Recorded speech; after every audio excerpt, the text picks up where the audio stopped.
नमस्ते। बुजुर्गों की पाठशाला में आप सभी का स्वागत है।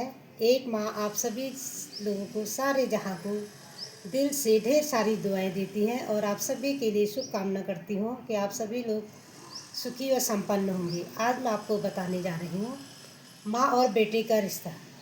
ये मेरे अपने वाक्य हैं, मैं अपने बेटे को संदेश देना चाह रही हूँ। कृपया आप सभी लोग देखें कि माँ अपने बेटे के लिए क्या कहना चाह रही है।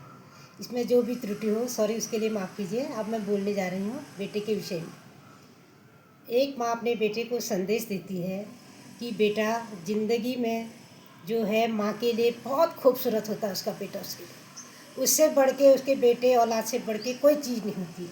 माँ अपने बेटे को अपनी नज़रों के सामने ही रखना चाहती है। पल भर भी अगर बेटा दूर होता है तो माँ को एकदम शंका होने लगती है, झिझक हो जाती है कि मेरा बच्चा कहाँ गया, डर जाती है।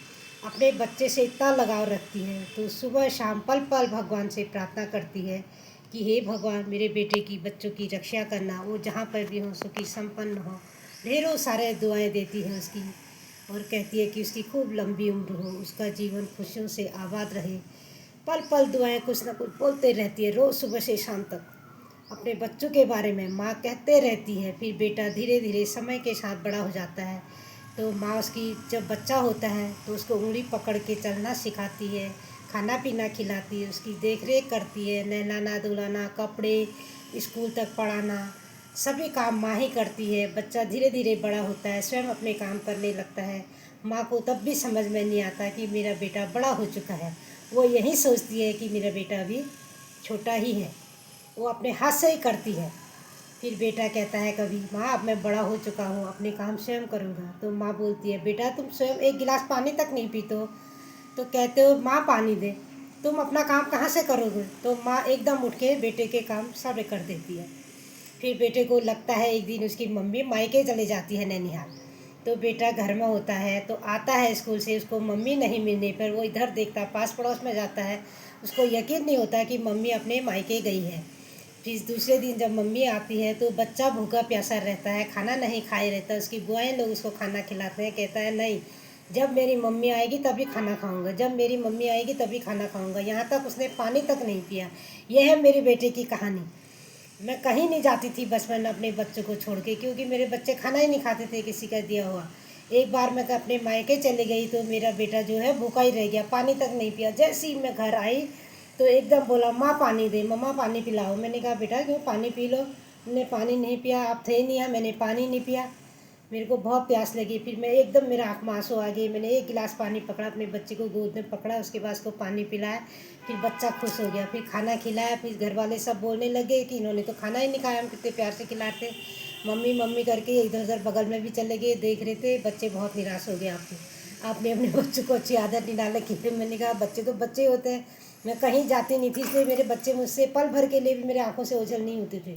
उस दिन मेरी मजबूरी थी, मेरे पापा का स्वास्थ्य ठीक नहीं होने के कारण मैं उन्हें मिलने गई थी, जबकि मैं दूसरे दिन आ ही चुकी थी। फिर भी मेरे बच्चों ने खाना नहीं खाया। मैंने कसम ले ली कि मैं कहीं नहीं जाऊंगी अपने बच्चों को छोड़ के। मेरे बच्चे स्कूल जाते थे तो उन्होंने लेने खुद जाती थी, खुद घर लाती थी।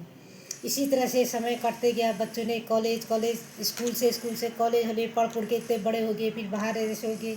जब भी बच्चे निकलते तो रात को मुझे नींद नहीं आती थी, बस दुआएं करती थी कि हे भगवान मेरे बच्चों को सुरक्षित रखना, बड़ी चिंता हो रही है, आ रहे हैं। तो मैं उस धरती माता को भी पुकारती थी, आकाश को भी पुकारती थी, आकाश, जल, नभ, थल, वायु, सबसे मैं प्रार्थना करती थी कि मेरे बच्चे जैसे घर से गए हैं उसी तरह से आप घर लाना मेरे बच्चों को। भगवान का शुक्र अदा करती हूँ, जैसे ही मेरे बच्चे बाहर निकले उसी तरह से भगवान ने मेरे बच्चों को घर में भी लाए, सब पूरा। अभी भी मेरे बच्चे जहाँ हैं वहाँ सुखी संपन्न रहें। हमेशा पल पल में यही दुआएं देती हूँ, बेटा आप जहाँ भी रहो, आपको मेरी माँ की उम्र लग जाए, आप खुश रहना सारे जहाँ में, कभी गलत काम मत करना, हमेशा सत्य पर हो, सत्य पर ही रहना, झूठ से कभी डरना मत। जो सत्य है सत्य है, ये मैं अपने बच्चों को हमेशा शिक्षा देते आई हूँ और अभी भी कह रही हूँ। हमेशा सच्चे का साथ देना, अपने आप में विश्वास रखना बहुत बड़ी हिम्मत की बात है। ये अपने ऊपर विश्वास हमेशा रखे रहना, टूटना मत किसी भी जहाँ से। जन्म मृत्यु का क्या है, सच्चे हौसले बुलंद होने चाहिए। झूठ तो पल पल बदलते रहता है, सत्य की कठोरता एक ही है कि वो सत्य है निश्चित। इसलिए आप हमेशा सत्यवादी ही बने रहना, ये मैं अपने बच्चों को शिक्षा देती हूँ। अभी भी मेरे बच्चे बड़े हो गए हैं, मेरे आज्ञा का पालन करते हैं। और मेरे 2 बेटे हैं, बहुत अच्छे हैं, कभी किसी की अवहेलना नहीं करते हैं, किसी की आलोचना नहीं करते हैं, जो भी हो बड़े रिस्पेक्ट करते हैं। मैं यहाँ पर अपनी बात को बहुत किस्मत वाली समझती हूँ कि मेरे बच्चे बहुत अच्छे हैं। आज के बच्चों में जब ये देखती हूँ मैं नज़ारा, घर घर में बच्चे माँ बाप की रिस्पेक्ट नहीं करते हैं, बहुत सी गंदी चीज़ों का सेवन करने लग जाते हैं, वो लग जाते हैं। तो उस समय मैं सोचती हूँ भगवान, मैं बहुत शुक्रगुजार हूँ आपकी कि आपने मुझे जहाँ में इतने अच्छे खूबसूरत बच्चे दिए, बहुत अच्छी सोच है उनकी, वहाँ पे मेरा मन प्रसन्न रहता। फिर मैं अपने को बहुत खुश कर लेती हूँ। फिर अपने को मैं सोचती हूँ मैं माँ जो हूँ इनकी बहुत भाग्यशाली हूँ कि मुझे इतने अच्छे बच्चे मिले। दुनिया में सब कुछ, हर चीज़ किसी को नहीं मिलता है। ये मैं संदेश देना चाह रही हूँ, इसलिए अपने आप को भी स्वयं में कुछ हिम्मत रखनी चाहिए, साहस रखना चाहिए, और अपने बच्चों के प्रति कभी गलत धारणा मत रखो। अच्छी शिक्षा दो, अच्छी से बात करा करो, उनको समझने की कोशिश करो। वैसे भी माँ अपने बच्चों की हर आदत से वाकिफ़ होती है, समझ ही जाती है। फिर भी बच्चों को प्यार से बिठाए और अपनी बातों से शेयर कीजिए, उसके मन में क्या है वो बातें शेयर कीजिए। यही मैं कहना चाहती हूँ। अब समाप्त कर रही हूँ। ये मेरे अपने मन के विचार थे। सॉरी, जो भी गलती हो इसे माफ़ कीजिए, और आप लोग मिलते रहिए। आपका प्यार ही हमें इस पथ पर ले आया, तो रास्ते पर चलते रहते हैं ज़िंदगी भर के लिए। ओके बाय, बहुत बहुत धन्यवाद।